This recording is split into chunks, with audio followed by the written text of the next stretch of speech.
పితా పుత్ర పవిత్రాత్మ నామమున ఆమేన్. క్రీస్తునందు జ్ఞానవాణి వింటున్న శ్రోతలందరికీ శుభోదయం. ఈనాటి ముఖ్యాంశము క్షమాగుణం. క్షమాగుణానికి ప్రతిరూపం యేసు. ప్రతి ఒక్కరికి తన క్షమాపణను దయచేశాడు, దయచేస్తున్నాడు, దయచేస్తూనే ఉంటాడు. మత్తయి సువార్త 9వ అధ్యాయం 2 నుండి 8 వచనాలలో ప్రభువు పక్షవాత రోగితో నీ పాపాలు పరిహరింపబడ్డాయి అని అన్నారు.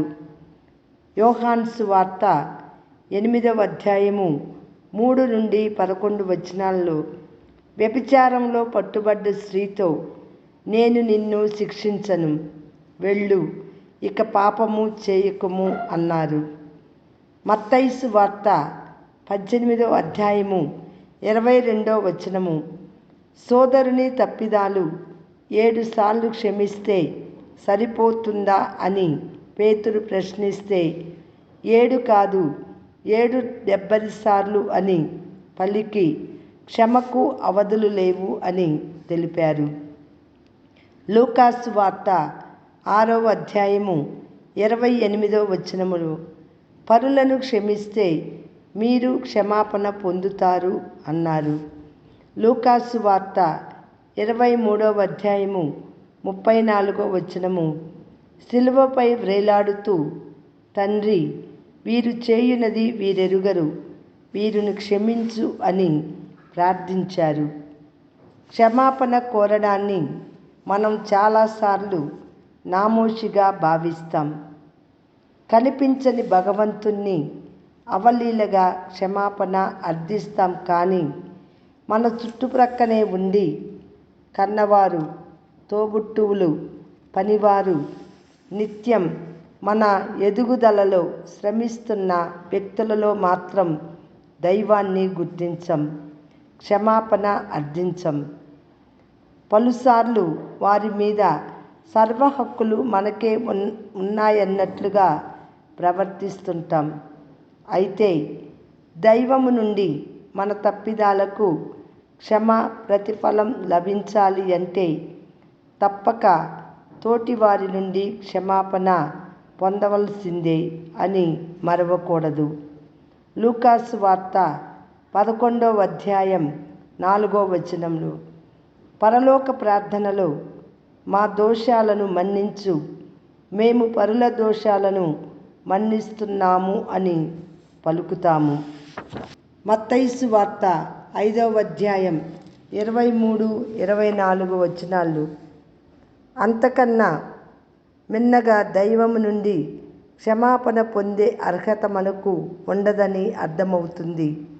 మనం పరులను వ్యతిరేకముగా చేసిన తప్పులకు క్షమాపణ అర్థించటం మాత్రమే కాదు, ఒకవేళ ఎవరికైనా మనపై మనస్పర్ధలున్నట్లు స్ఫురిస్తే అర్పించే కానుకలను కూడా ప్రక్కన పెట్టి ముందుకు వెళ్ళి వారితో సఖ్యపడి ఆ పిదపనే కానుకలను సమర్పించమన్నారు.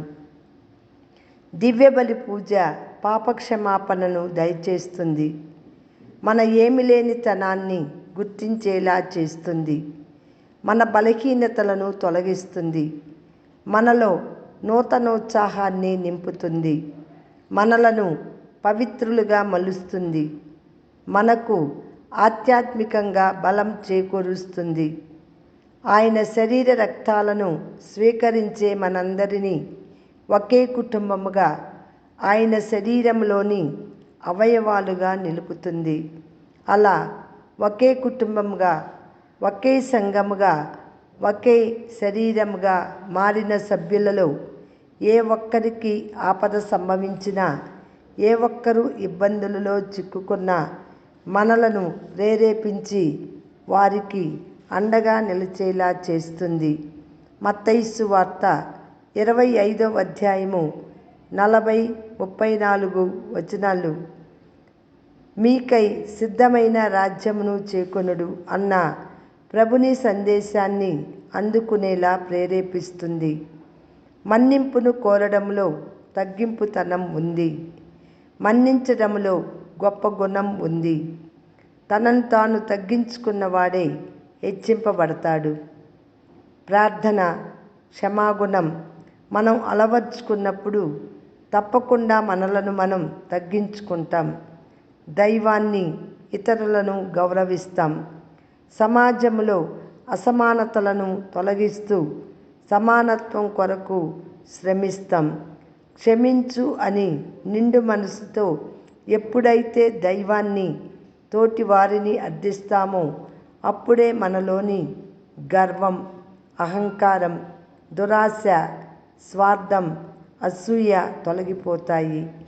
వాటి స్థానములో గౌరవం, ప్రేమ, కృతజ్ఞత, ఆనందం, అనురాగం చోటు చేసుకుంటాయి.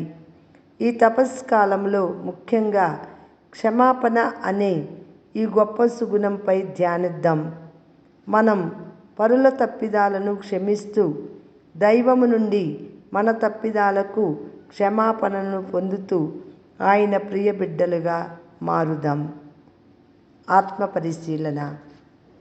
నేను ఎవరినైనా క్షమించలేకపోతున్నానా? దానికి కారణాలేంటి? మత్తయి సువార్త 9వ అధ్యాయము 2 నుండి 8 వచనములు, యోహాను సువార్త 8వ అధ్యాయము 3 నుండి 11 వచనాలు, లూకాసు సువార్త 23వ అధ్యాయము 34వ వచనం నాకేమి బోధిస్తున్నాయి? పరుల తప్పులు క్షమించకుంటే నేను చేసే పరలోక ప్రార్థనలో అర్థం లేదని గ్రహిస్తున్నానా? ప్రార్థన చేసుకుందాం. ఓ దయగల సర్వేశ్వర, ప్రేమకు ప్రతిరూపముగా, క్షమాగుణానికి మూల కేంద్రముగా నీ కుమారుని పంపించావు. ఆయనను దివ్య ఆహారంగా స్వీకరించాలి అంటే తప్పనిసరిగా ఆయన క్షమాగుణాన్ని అలవర్చుకోవాలని మరుస్తూ ఎన్నోసార్లు అయోగ్యంగా ఆయన శరీర రక్తాలను స్వీకరించాను. ఎంతోమందితో సఖ్యత లేక సతమతమవుతూ నా క్రైస్తవ జీవితాన్ని కొనసాగిస్తున్నాను. క్షమించమని పరులను అడగాలంటే అహం అడ్డొస్తుంది.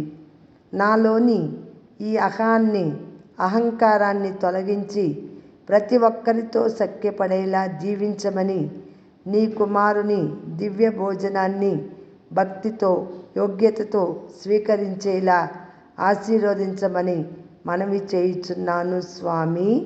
ఆమెన్.